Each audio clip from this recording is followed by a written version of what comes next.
top 5 Super Bowl storylines. Number 5, Superman versus Mr. Irrelevant.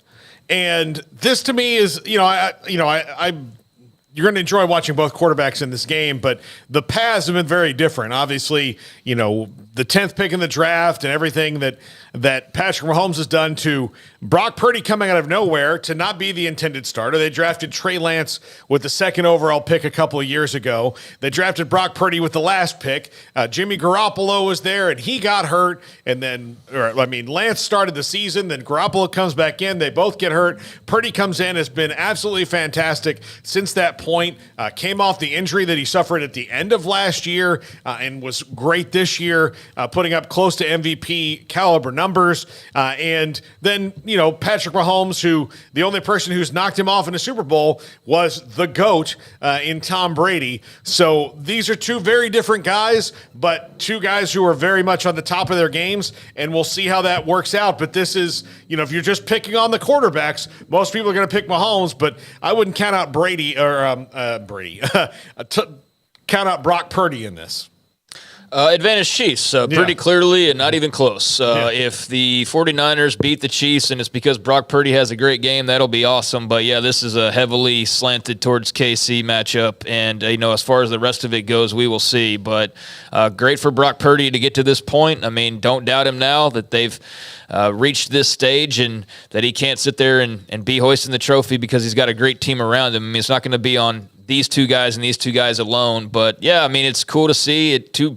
Former Big 12 quarterbacks that aren't from the typical schools necessarily. An Iowa State guy. I mean, it's not like we've been watching a ton of Iowa State quarterbacks just tear up the league. And Brock Purdy's gone from Mr. Irrelevant to helping lead a team to Super Bowl. So that's pretty awesome. And then, Tech has had it's like they hit the lottery with Patrick Mahomes' shoot to stardom and the massive success that he's having and will continue to have for a long time. So, those two programs have to be happy about the next couple of weeks of build-up and the promotion they can get out of that and just the happiness for their players. But, this is pretty lopsided as far as resume and track record goes, but it is going to be a very interesting matchup. Yeah, who has more stars on their around them? Around them? I mean...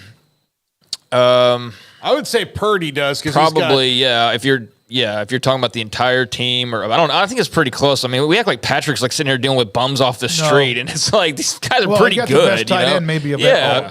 I mean, and a pretty good O-line, and I don't know. Well, look, one of the only tight ends that you can say is better than George Kittle is Travis Kelce, right? So, he's got an advantage there. Wide receivers are advantage Brock Purdy because he's got Debo and Brandon Ayuk. Yeah. I mean, those guys, you saw, if you hadn't really watched the 49ers or known about Brandon Ayuk, you saw him yesterday, he is exploding into the NFL. And they don't have a bad tight end either. No, as I said, the only one who's probably better is Travis Kelce. Yeah.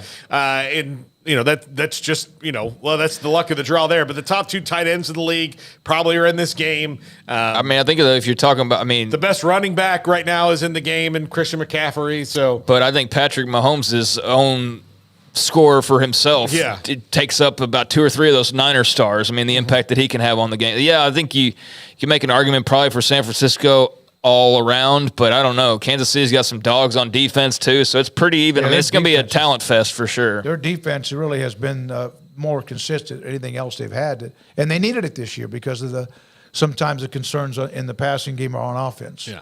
Number 4, the rematch of 2020 in Miami.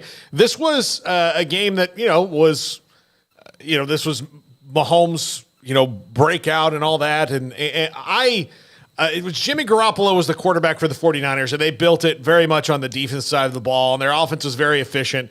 But I don't think anybody thought that Jimmy Garoppolo was going to lead the 49ers to multiple Super Bowls, and maybe people don't think that about Brock Purdy. What I will say that's different about this one is the 49ers offense is really explosive now, and Brock Purdy's a part of that. Look, there's upgrades everywhere else. So, Debo is one of the best players in the game. Brandon Ayuk is an upgrade over everything they had before. Kittle's still there. A lot of the offensive line is still there. Some of the defenders are still there.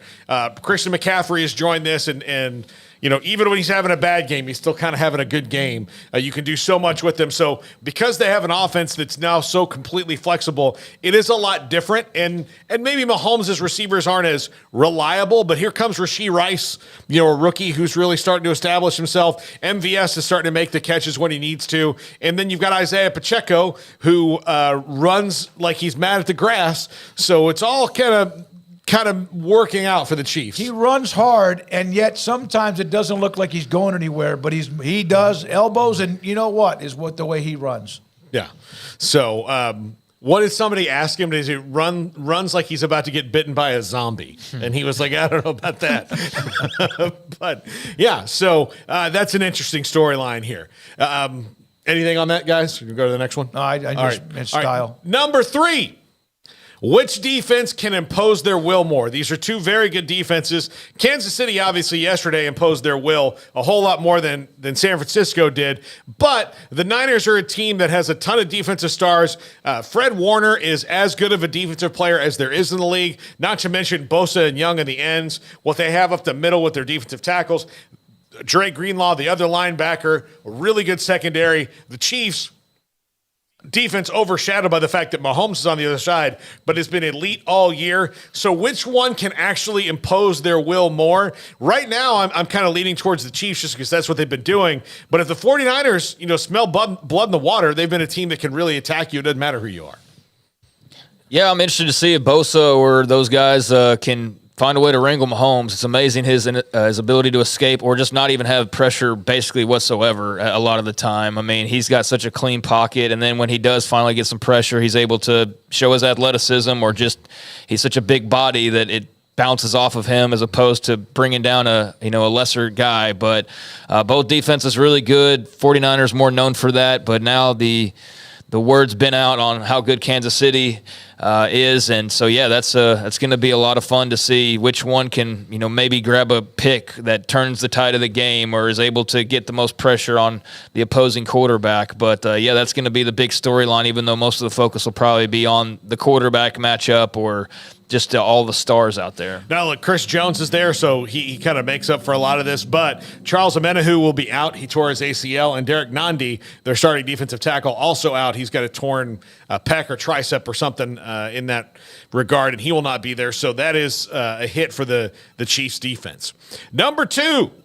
Shanahan versus Reed. I find this very interesting because Kyle Shanahan is where Andy Reid was before he got to Kansas City right now in his career.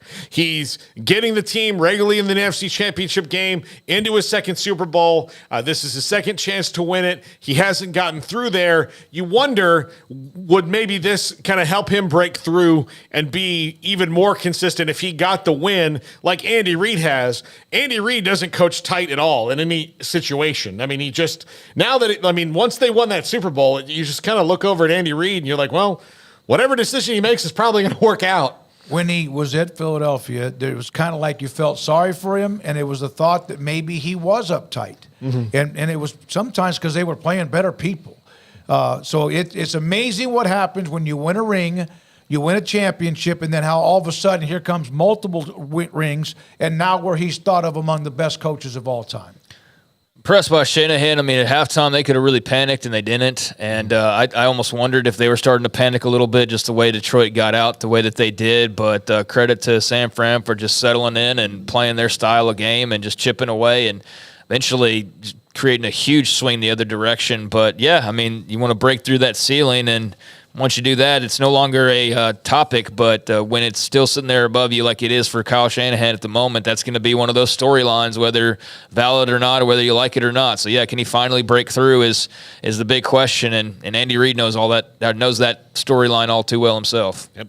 And number 1, who is the X factor in this game? And I'm not even thinking about because in the Super Bowl, it's always somebody kind of random. So I'm not even thinking about like Timmy Smith. Yeah. Larry Brown. Larry Brown. Yeah, who is that? Yeah. So, I don't know. I just wonder who is the one. Who's the guy comes out of nowhere? It's probably not going to be McCaffrey we know we're from them, but, is it Jawan Jennings making a huge play, the third wide receiver? Who, is it somebody random on defense? Look, the X factor in the game at a point for the Chiefs this last week was Deion Bush, who got an interception in the end zone, and he had been in for 2 total plays. Like, he just came in 2 plays before, made a big interception, and really took the wind out of the Ravens' sails. It's even that much more in the Super Bowl, so I'm wondering who's going to come out of nowhere. Is it Kyle Juszczyk, who made a big play yesterday? Who makes the big play that we're not expecting in the Super Bowl, or who kind of comes out of nowhere that they don't expect because everybody's focusing on, let's make sure that McCaffrey's not a factor. Let's take all the stuff that Debo does out of there. Let's lock down, Brandon Ayuk with Snead and make sure he doesn't get open deep. All those things, if those work, who's the guy that could come out of nowhere and win it for somebody? Yeah, I mean, if we knew that, we'd put it on Vegas right now and go make a lot of money, because that's without a doubt probably some type of a prop bet. And there's also the potential that there's not a Larry Brown or David Tyree or someone along those lines, and it's just Patrick Mahomes who's just the X factor, or Christian McCaffrey. So yeah, I mean, who's raising that MVP trophy at the end of the night? That is definitely one of the questions heading into the next couple of weeks of the countdown to this game, which should be awesome. And yeah, I don't know. There's so many options to choose from that are. There's so many names in this game. It's almost unfair when you look at the rosters. I know Chiefs aren't quite, like when they had Tyreek Hill, it almost felt like they had an unfair amount of talent, and they still got a good bit. But then if there's anybody who has like more name talent, it's San Francisco. But yeah, you got a lot of great options in this game on all sides of the football. So yeah, that is definitely a big question entering Vegas here in a couple weeks. All right, I don't really have any like that. You may have to even go to Vegas and look down the list after about 12 or 15 names of who that might be. I'm going to throw one out there. Clyde Edwards-Helaire, been a total bust for the Chiefs. Okay. But, he was good his first year, wasn't he? A little bit, yeah. And then it's just, Pacheco, yeah. Yeah. Yeah, and someone like Pacheco could pop along one Justin all of a sudden. Watson. Yeah. He made 2. He had a huge catch yesterday, and he fielded a punt down at the 1 yard line. He's the one that had a couple of drops. Well, of course, all of them did. They struggled with that was par for the course for being a Chiefs receiver. Marquise Scantling. Yeah. If all of a sudden he was to do that after he had gone up and down with Aaron Rodgers. Last 2 weeks he had tons of drives, including one. I can't remember. Maybe it was against Buffalo in that game. He had a drop on a clear touchdown in the regular season game. But last week against Buffalo, 2 big catches. And then last night, the catch to seal it. Yeah, the dagger on his back as he's falling down, and he made that catch. Yeah.